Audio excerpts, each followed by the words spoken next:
Praise the lord. దేవుని యొక్క శక్తి కలిగిన నామానికి మహిమ కలుగునుగాక. ఈరోజు దేవుని యొక్క వాగ్దానము సామెతల గ్రంథము 16వ అధ్యాయము 20వ వచనము. ఉపదేశమునకు చెవియొగ్గువాడు మేలు నొందును, యెహోవాను ఆశ్రయించువాడు ధన్యుడు అని ఇక్కడ రాయబడి ఉంటున్నది.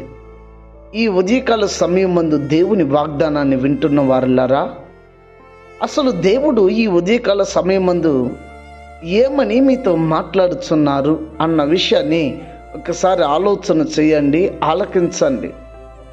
దేవుని ఉపదేశమును చెవియొగ్గి వినువాడు ఆశీర్వదించబడతాడని, యెహోవాను ఆశ్రయించువాడు ధన్యుడు అని ఇక్కడ రాయబడి ఉంటున్నది. అయితే చాలామంది ఎవరెవరి మాటలో వింటారు, కానీ దేవుని మాటని మనిషి ఈ దినము వినటం లేదు. మోసం చేసేవారు మాటలను వింటున్నారు, పాపాన్ని ప్రేరేపించే మాటలను వింటున్నారు, నిత్య నరకానికి తీసుకొని వెళ్ళే మార్గములను వెతుకుకుంటూ అన్వేషణ చేస్తూ వారు చెప్పే కట్టుకథలను నమ్ముచు ప్రయాణాన్ని, జీవితాన్ని, దేవుడిచ్చిన అమూల్యమైన జీవితాన్ని సర్వనాశనం చేసుకుంటూ ముందుకు వెళ్ళిపోతున్నారు. ఇలా వెళ్తున్నటువంటి నీతోనే ఆయన అంటున్నాడు, దేవుని ఉపదేశాన్ని నువ్వు వినాలి. ఎప్పుడైతే దేవుని ఉపదేశాన్ని నువ్వు వింటావో అప్పుడే నీ కుటుంబం, నీవు బాగుపడతావు. దేవుని ఉపదేశాన్ని నువ్వు వినకపోతే నీ కుటుంబం ఎప్పుడూ బాగుపడదు. నువ్వు గనుక వింటేనే బాగుపడతావు. ఎంతకాలం నీవు దురద చెవులు కలిగిన వాడై, మొండి హృదయం, బండ హృదయం కలిగిన వాడై, తెగింపు స్వభావం కలిగిన వాడై దేవుని మాటను వినకుండా జీవిస్తావు. ఇప్పటికీ నీకు జ్ఞానోదయం కలగలేదు అంటే అసలు నీవు మనిషివి కాదు.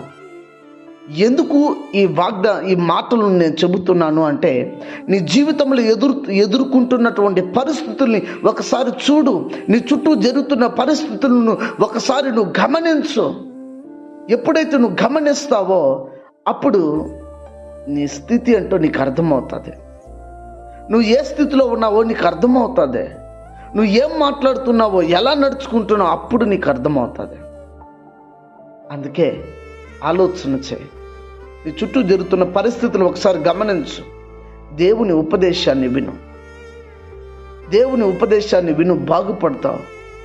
ఆయన ఉపదేశాన్ని విన్నప్పుడు నువ్వు బాగుపడతావు. ఆయన ఆశ్రయించు. పూర్తిగా ఆయన మీద ఆధారపడు. రాజకీయ నాయకుల మీద ఆధారపడద్దు, ఆస్తిపాస్తులు కలిగిన వారి మీద ఆధారపడద్దు, అందచందం కలిగిన వారి మీద ఆధారపడద్దు. వాక్యం మీద ఆధారపడు, దేవుని మీద ఆధారపడు. నిశ్చయముగా నువ్వు దీవించబడతావు. గనుక ఇది గమనించి దేవుణ్ణి ఆశ్రయిస్తావా? నీవు బాగుపడాలంటే ఆశ్రయించు, లేదంటే నీవు ఆశ్రయించాల్సిన పని లేదు. ఎందుకంటే ఎలాగో నువ్వు చెడిపోతున్నావు, నువ్వు ఎలాగో నాశనం అయిపోతున్నావు. కనుక ఆశ్రయించాల్సిన పనిలే. నీవు బాగుపడాలనుకుంటే ఆయన ఆశ్రయించు. ఖచ్చితంగా దేవుడు నిన్ను బాగు చేస్తాడు.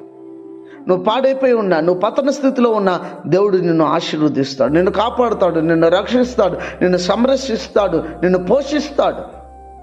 గమనించి దేవుని దగ్గర ప్రార్థన చేద్దామా? ప్రార్థన.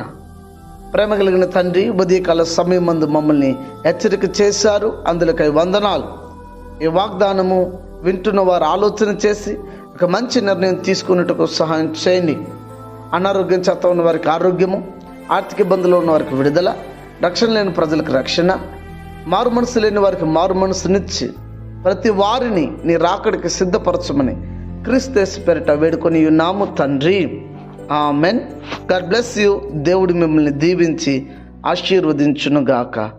ఆమెన్.